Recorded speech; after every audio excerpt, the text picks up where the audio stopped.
ദൈവനാമത്തിന് നന്ദി നിറഞ്ഞ ഹൃദയത്തോടെ സ്തോത്രം ചെയ്യുന്നു.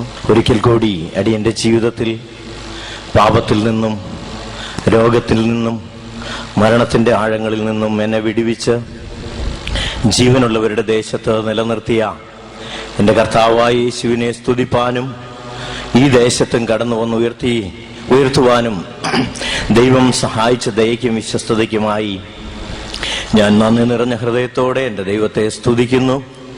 എറണാകുളം പട്ടണത്തിൻ്റെ മുളന്തുരുത്തി ദേശത്ത് ഒരു ഓർത്തഡോക്സ് കുടുംബത്തിലാണ് ഞാൻ ജനിച്ചു വളർത്തപ്പെട്ടത്. എൻ്റെ വളരെ ബാല്യത്തിൽ തന്നെ മരണം എനിക്ക് മുമ്പാകെ വന്നു. എങ്കിലും ദൈവത്തിൻ്റെ നീതിയുള്ള കരം മരണത്തിൽ നിന്ന് അന്ന് എന്നെ വിടുവിച്ചു. ഒരു ദുഃഖ വെള്ളിയാഴ്ച പകൽക്കാലം മുഴുവനും ഞാനൊരു സർപ്പത്തിൻ്റെ പോതിൽ കൈയിട്ട് സർപ്പത്തോടുകൂടെ കളിക്കുകയും ഒരു പകൽക്കാലം മുഴുവൻ കഴിഞ്ഞു പോവുകയും ചെയ്തുവെങ്കിലും കാരുണ്യവാനായ കർത്താവ് എൻ്റെ അമ്മയുടെ ഉദരം മുതൽ എന്നെ കണ്ടതിനാൽ ദൈവത്തിൻ്റെ മഹാദയാലും അന്ന് എന്നെ മരണത്തിന് ഏൽപ്പിച്ചു കൊടുക്കാതെ വണ്ണം കാത്തു സൂക്ഷിച്ചു. പിന്നീടുള്ള കാലഘട്ടങ്ങളിൽ എൻ്റെ യൗവനദിശയിലേക്ക് വന്നപ്പോഴും പള്ളിഭക്തിയിലും ഞാൻ ആചരിച്ചു പോന്നിരുന്ന സമുദായത്തിൻ്റെ ആചാരങ്ങളനുസരിച്ചും വളരെ തീഷ്ണതയോടും ഞാനായിരുന്ന സഭയോട് കൂറ് പുലർത്തിയും നിന്നിരുന്നു. ഞാനായിരുന്ന സഭയ്ക്ക് വേണ്ടി നെഞ്ചും നെറ്റിയും കൊടുക്കുന്ന സ്വഭാവമായിരുന്നു അന്ന് എനിക്കുണ്ടായിരുന്നത്. ജീവിതകാലത്ത് ലോകത്തിലുള്ള എല്ലാ സുഖങ്ങളും ആസ്വദിക്കുകയും അതിനുശേഷം നാം മരിച്ചു പോകും, പിന്നീട് നാം ഒന്നും അറിയുന്നില്ലായകയാൽ ഇത് തന്നെ സന്തോഷമെന്ന് ഞാൻ അന്ന് കരുതിയിരുന്നു.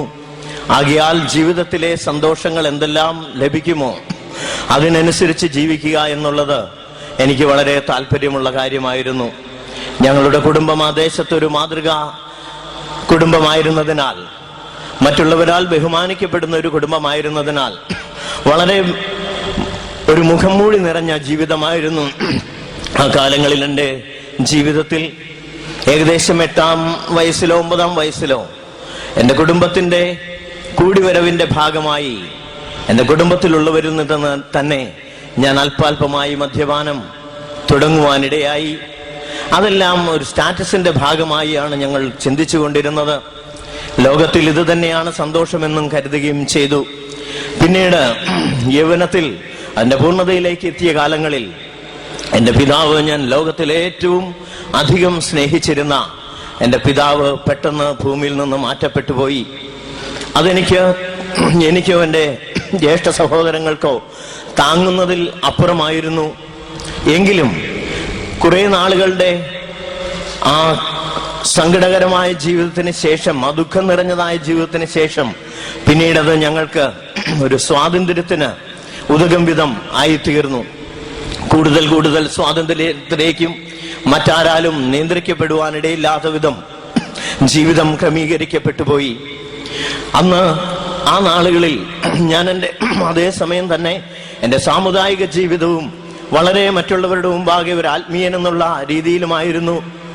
അക്കാലത്ത് 1980-കളിൽ ഞാനായിരുന്ന സഭയുടെ എതിർഭാഗത്ത് അതിൻ്റെ സഭാ മേലധ്യക്ഷൻ കേരളത്തിലുടനീളം സഞ്ചരിക്കുന്ന സമയത്ത് ഞാൻ ഉൾക്കൊണ്ടിരുന്ന ഇടവക പള്ളിയിൽ കയറുന്നത് തടയുവാൻ തക്കവണ്ണം മതമേലധ്യക്ഷന്മാർ ഞങ്ങളുടെ കയ്യിൽ തന്നിരുന്നത് ആസിഡ് ബൾബും മുളക് പൊടിയുമായിരുന്നു. അത് ഉപയോഗിക്കുന്നതും അതിനേറ്റപടി പ്രവർത്തിക്കുന്നതും സഭയോട് കാണിക്കുന്ന ഏറ്റവും വലിയ സ്നേഹവും അതാണ് ദൈവത്തിന് പ്രസാദകരമെന്ന് ചിന്തിച്ചു പോവുകയും ചെയ്യുന്ന മൗഢ്യമായ ഒരു ജീവിതം അന്ന് നയിച്ചു പോയി. എന്നാൽ ആ കാർക്കശ്യവും ധാർഷ്ട്യവുമുള്ള സ്വഭാവ നിമിത്തം എൻ്റെ ജീവിതത്തിൽ അനേക പരാജയങ്ങൾ വന്നു. ഒരു സ്ഥാനത്തും ഞാൻ ഉപരിപഠനത്തിന് ശേഷം ജോലിയിൽ ഒന്ന് നിലനിന്ന് പോകുന്നത് ബുദ്ധിമുട്ടായി തീർന്നു. ആകയാൽ എൻ്റെ ഇപ്രകാരമുള്ള സ്വഭാവം നിമിത്തമായി ആ ദേശത്ത് നിന്ന് എന്നെ മാറ്റി നിർത്തുന്നത് നല്ലതെന്ന് കരുതിക്കൊണ്ട് എൻ്റെ ജ്യേഷ്ഠ സഹോദരൻ, താനായിരുന്നത് തിരുവനന്തപുരത്തായിരുന്നു ജോലി സംബന്ധമായി, ആകയാൽ എന്നെയും താൻ ആ ദേശത്തേക്ക് കൊണ്ടുപോയി. അവിടെ എനിക്ക് സ്വന്തമായി ഒരു ഉപജീവന മാർഗത്തിന് തക്കവണ്ണം ഒരു ബിസിനസ് തുടങ്ങുവാനുള്ള വഴി ചെയ്തു തന്നു. അത് കൂടുതൽ കൂടുതൽ നന്മയ്ക്ക് കാരണമായി തീർന്നു. ബിസിനസ് വളരെ നന്നായി മുമ്പോട്ട് പോയി. അതിൽ നിന്ന് ധാരാളം ധനം ലഭിച്ചതിനാൽ ധനത്തിന്റെ പിന്നാമ്പുറത്തേക്ക് വരുന്ന കൂട്ടുകാരും അപ്രകാരമുള്ള ഒരു ജീവിതത്തിലേക്കും ഞാൻ കൂപ്പുകുത്തി. പിന്നീടുള്ള എൻ്റെ ജീവിതം വളരെ അരിഷ്ടമായിരുന്നു. ഏറ്റവും ലോകപ്രകാരം അധമമായ ജീവിതത്തിലേക്ക് ഞാൻ മുങ്ങിത്താണുപോയി. അതിനൊരു ചെറിയ ഉദാഹരണമായി പറഞ്ഞാൽ, ആ കാലയളവിൽ തിരുവനന്തപുരം പട്ടണത്തിൽ സെക്രട്ടേറിയറ്റിന്റെ ഭാഗം മുതൽ കിഴക്കേക്കോട്ട വരെയുള്ള 3-3.5 കിലോമീറ്ററോളം ഏകദേശം 5 മദ്യശാലകളായിരുന്നു. ഈ മദ്യശാലകളെല്ലാം കയറിയിറങ്ങിയാണ് എൻ്റെ വൈകുന്നേരങ്ങളിൽ അവസാനിച്ചിരുന്നത്. അത്രയേറെ അരിഷ്ടമായ, അത്രയേറെ മോശമായ ഒരു ജീവിതത്തിലേക്ക് ഞാൻ കൂപ്പുകുത്തി. എനിക്ക് പണത്തിന് പണവും കൂട്ടുകാർക്ക് കൂട്ടുകാരും മറ്റ് സൗകര്യങ്ങളുമായപ്പോൾ ആരാലും നിയന്ത്രിക്കപ്പെടുവാനില്ലാത്ത വിധം ഒരു വല്ലാത്ത ജീവിതം ജീവിച്ചു.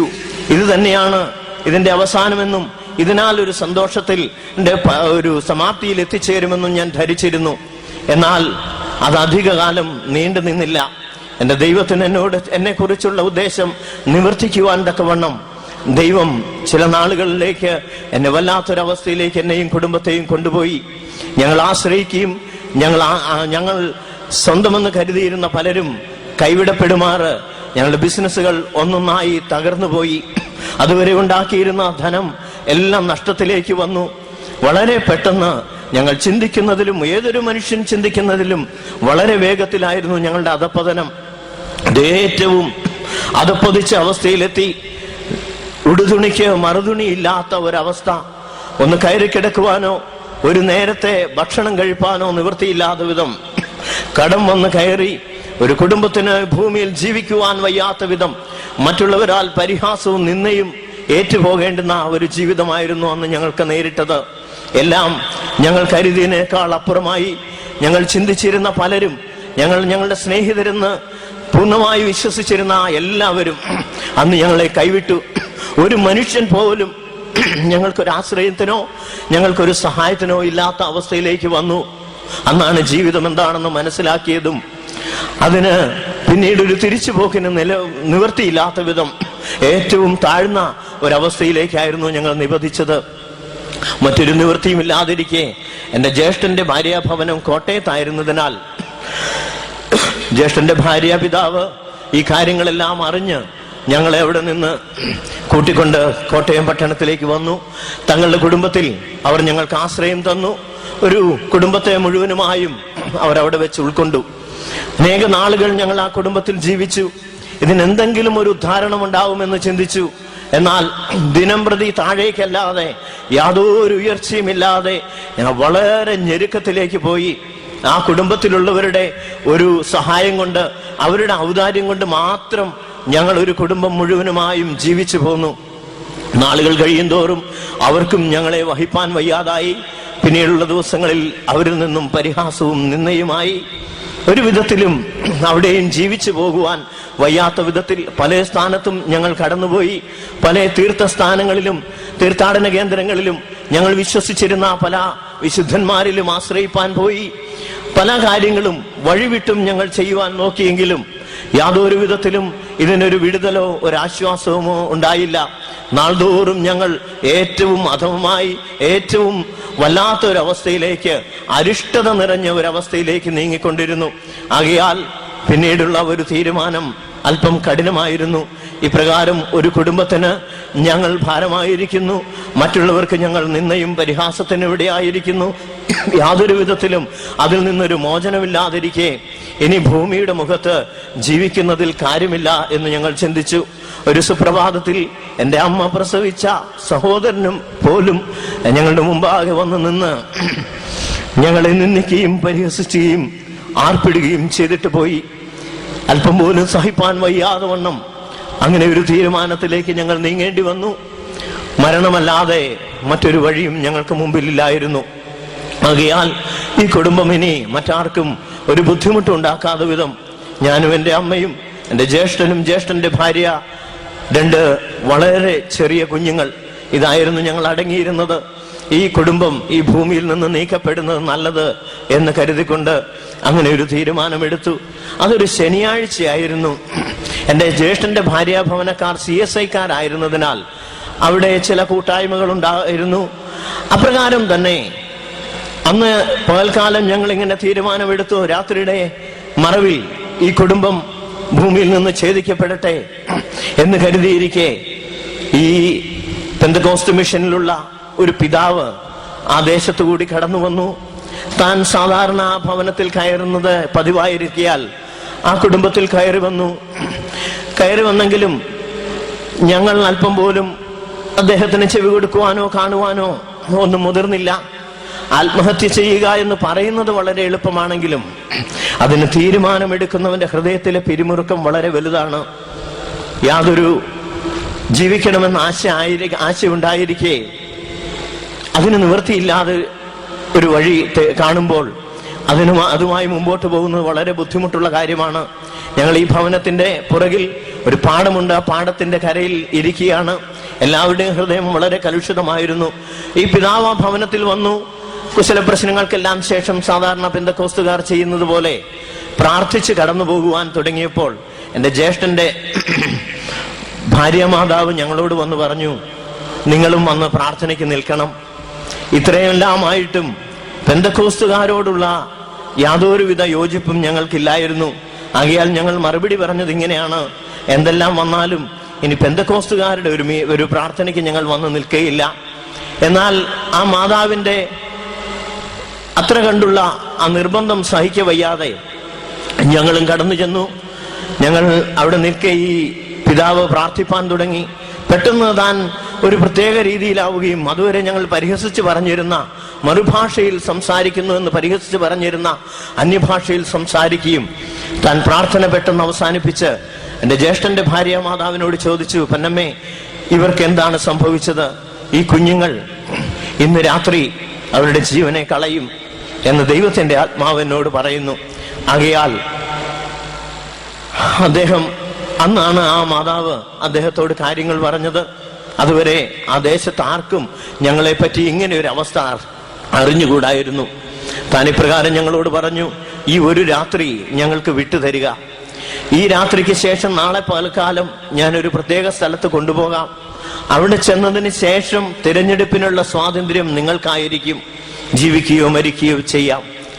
മുങ്ങിച്ചാവുന്നതിന് ഒരു കച്ചിത്തുരുമ്പെന്ന പോലെ ഞങ്ങളതിനെ ഏറ്റുകൊണ്ടു. ഞായറാഴ്ച ദിവസം ഏകദേശം 10-10:30 ഞങ്ങൾ കഞ്ഞിക്കുഴി പെന്തക്കോസ്ത് മിഷൻ ആരാധനാലയത്തിലേക്ക് കടന്നു ചെല്ലുമ്പോൾ അവിടെ എല്ലാവരും ആത്മാവിൽ നിറഞ്ഞ് സന്തോഷിക്കുന്ന അവസ്ഥയായിരുന്നു. ഞങ്ങൾക്കാണെങ്കിൽ ആദ്യമായാണ് ഒരു പെന്തക്കോസ്തുകാരുടെ ഹോളിലേക്ക് കടന്നു ചെല്ലുന്നത്. ആകെ ഒരു വൈക്ലഭ്യമുണ്ട്. എല്ലാവരും ചാടുന്നു, തുള്ളുന്നു, എന്തെല്ലാമോ പറയുന്നു. ആകെ ഒരു വല്ലാത്ത ഒരു അന്തരീക്ഷമെങ്കിലും ഞങ്ങൾ ആ ഹോളിന്റെ ഏറ്റവും പുറകിൽ പോയി മുട്ടുമടക്കുന്ന സമയത്ത് അവിടെ ശുശ്രൂഷയിലായിരുന്ന മാതാവിൽ കൂടി ദൈവത്തിന്റെ ആത്മാവ് ഞങ്ങളോട് സംസാരിച്ചു. മകനെ എന്ന് വിളിച്ചുകൊണ്ട് ദൈവം കഴിഞ്ഞ കാലങ്ങളിൽ ഞങ്ങൾ കഴിഞ്ഞുപോയ ജീവിതത്തെ കുറിച്ച് പറയുകയും, ഞാൻ നിന്നെ കഷ്ടത്തിലാക്കിയെങ്കിലും നിന്റെ ജീവനെ തൊടുവാൻ സമ്മതിക്കില്ല. നിങ്ങൾ തിരിഞ്ഞ് എന്റെ ഭാഗത്തേക്കാകുന്നുവെങ്കിൽ ഞാൻ നിന്നെ ഇരട്ടിയായി അനുഗ്രഹിക്കുമെന്ന് ദൈവത്തിന്റെ ആത്മാവിൽ കൂടി ഞങ്ങളോട് പറഞ്ഞു. പ്രവചനം എന്താണെന്നോ ആരാധന എന്താണെന്നോ ഒന്നും അറിയാതിരുന്ന കാലത്ത് ദൈവം തന്റെ പ്രവചനത്തിന്റെ ആത്മാവിനാൽ ഞങ്ങളോട് സംസാരിച്ചത് പ്രവചനമാണെന്ന് പിന്നീടാണ് ഞങ്ങൾക്ക് ഗ്രഹിപ്പാനിടയായത്. എന്നാൽ അപ്പോഴും ഞങ്ങളുടെ സംശയം ഈ ഞങ്ങളെ കൊണ്ടുചെന്ന പിതാവ് ആ മാതാവിനോട് പറഞ്ഞത് കൊണ്ടായിരിക്കും എന്ന് കരുതിക്കൊണ്ട് ഇരിക്കെ ആ സഭാരാധനയ്ക്ക് ശേഷമായ മാതാവ് മറ്റാരെയും ശ്രദ്ധിക്കാതെ നേരെ ഞങ്ങളുടെ നേരെ വരികയും ഞങ്ങളെക്കുറിച്ച് ആരായുകയും ഞങ്ങളെക്കുറിച്ച് അറിയേണ്ടുന്നതിന് കാര്യങ്ങളെ ആരാഞ്ഞറിഞ്ഞു. അതിനുശേഷമായ മാതാവ് ഞങ്ങളോട് ഇങ്ങനെ പറഞ്ഞു, ആത്മഹത്യ ഒന്നിനും പരിഹാരമല്ല. ഒരു മനുഷ്യനെ കുറിച്ച് ദൈവത്തിന്റെ ഉദ്ദേശം എന്തെന്നും അവന്റെ ആത്മാവ് എവിടെ ആയിരിക്കണമെന്നും അന്ന് ഞങ്ങളോട് വെളിപ്പെടുത്തി. പിന്നീടുള്ള ദിവസങ്ങളിൽ ദൈവത്തിന്റെ വിശുദ്ധന്മാർ ദൈവവചനത്തിൽ നിന്ന് ഞങ്ങളെ ഗ്രഹിപ്പിച്ചുകൊണ്ടിരുന്നു. എങ്കിലും ഞാനായിരുന്ന സഭ വിട്ടു പോകുന്നത് വളരെ ബുദ്ധിമുട്ടായിരുന്നു. ഇത്രയേറെ കണ്ടെങ്കിലും ഞാൻ എൻ്റെ ജ്യേഷ്ഠനോടും ചേച്ചിയോടും പറഞ്ഞു, ഞാൻ പള്ളം സെന്റ് പോൾസിൽ തന്നെ പൊക്കോളാം. അവിടെയും കർത്താവിനെയാണല്ലോ ആരാധിക്കുന്നത്, അതുകൊണ്ട് ഞാൻ അവിടെ കൂടിക്കോളാമെന്ന് അന്നെൻ്റെ ചേച്ചി പറഞ്ഞ ഒരു വാക്കുണ്ട്. നീ സത്യമാകാത്തതിനെ, മിഥ്യയായതിനു വേണ്ടി നിന്റെ ജീവനെ കൊടുക്കുവാൻ ഏകദേശം 10 വർഷക്കാലം ഞങ്ങളുടെ പള്ളി പൂട്ടിയിരുന്ന കാലത്ത് ഞാൻ അവിടെ അത്രമാത്രം പ്രവർത്തിച്ചിരുന്നു. നിന്റെ ജീവനെ കൊടുക്കുവാൻ പോയല്ലോ, സത്യമായത് നീ കണ്ടിട്ടും ഗ്രഹിക്കാത്തത് എന്തെന്ന് ചോദിച്ചിരുന്നു. എന്നാൽ അതൊന്നും ഗ്രഹിപ്പാനോ അതിനൊന്നും അടിമപ്പെടുവാനോ എനിക്ക് അന്ന് ബുദ്ധിമുട്ടായിരുന്നു.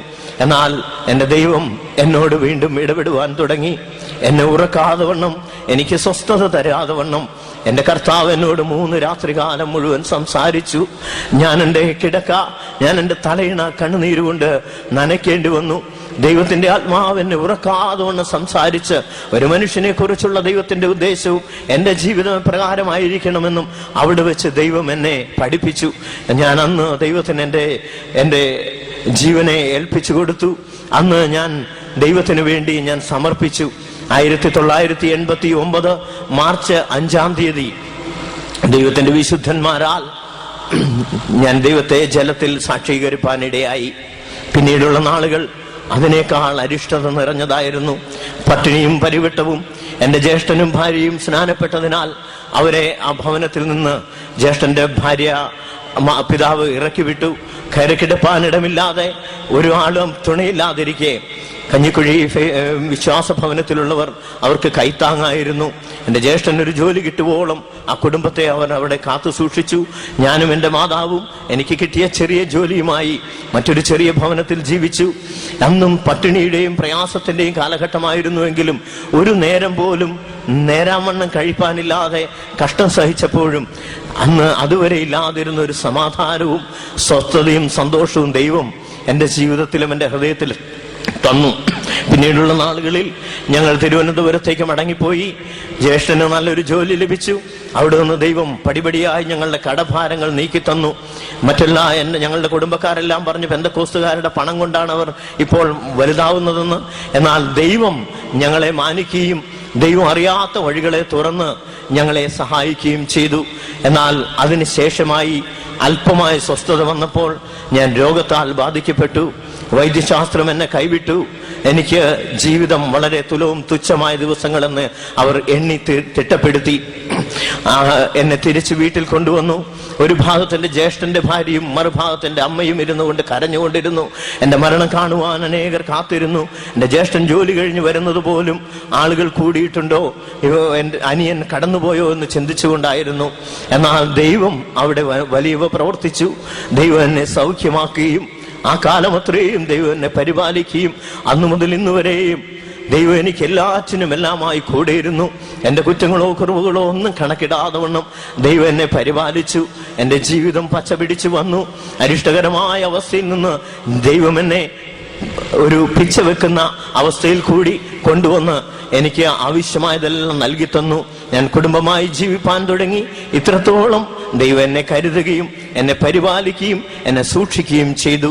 എന്നെ കേൾക്കുന്ന ആരെങ്കിലും ഈ ദേശത്ത് ഞാൻ അന്ന് സമാധാനമില്ലാതെ സ്വസ്ഥതയില്ലാതെ ഒരു തെരുവനായി അലയുന്നത് പോലെ തിരുവനന്തപുരം പട്ടണത്തിൽ കൂടി അലഞ്ഞ അവസ്ഥയിൽ സമാധാനം എന്തെന്നറിയാതെ ദുഃഖത്തിലും മറ്റുള്ളവരാൽ കൈവിടപ്പെട്ടു പോയ അവസ്ഥയിൽ ആരെങ്കിലും ജീവിക്കുന്നുവെങ്കിൽ രോഗത്തിന്റെ ഏറ്റവും ആഴത്തിലും മരണം മുമ്പാകെ നിൽക്കുന്നു എങ്കിലും എന്നെ വിടുവിച്ചവനായ കർത്താവ് നിങ്ങളെയും വിടുവിപ്പാൻ ശക്തനായവനാകയാൽ ഈ വലിയ രക്ഷയിലേക്ക് ഞാൻ നിങ്ങളെയും ആഹ്വാനം ചെയ്തുകൊണ്ട് എൻ്റെ സാക്ഷിയിൽ നിരുന്നുകൊള്ളുന്നു. ദൈവത്തിന് മഹത്വമുണ്ടാകട്ടെ.